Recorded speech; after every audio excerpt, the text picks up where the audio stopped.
Si te perdiste lo mejor de tus novelas, aquí revive conmigo los mejores momentos.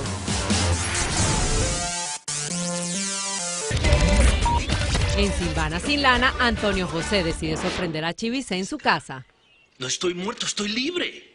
Pero ahora sí le voy a agradecer que se retire, porque como dijo mi esposa, tenemos mucho que platicar y ponernos al día.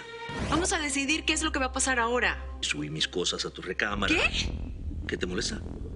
¿Te piensas quedar aquí? ¿Y dónde más? Yo soy tu marido y esta es tu casa.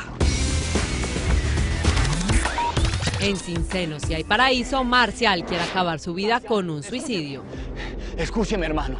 Le tengo planes, Marcial. ¿Qué plan hay para mí? Usted y yo otra vez, mandando coca para Estados Unidos. Como es, Marcial. ¿Y pasar otros 20 años en la cárcel? Dios lo bendiga. Hasta luego. ¡Marcial! No, bueno, ya ve que no apaga la habitación.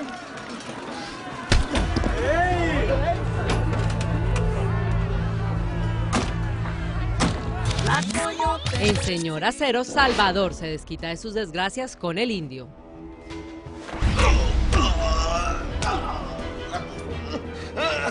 Sin tus hombres, sin tus armas, no eres más que un indio sin trigo. Eso es por todas las noches que no me hiciste dormir. Y por todo el sufrimiento que le hiciste a mi familia.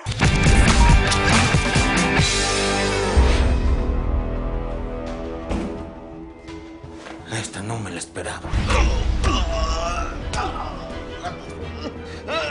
Órale, tú no eres nada más que una basura. Una basura que no llega ni a animal.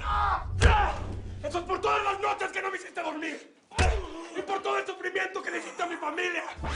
Piensa en esto, huerco. Sin tu enfermedad, Sara nunca hubiera necesitado convertirse en la señora. ¡Cállate! ¡Nunca! ¡Cállate! ¡Me corre a ti! ¡Te odio! That's enough! Stop! Stop!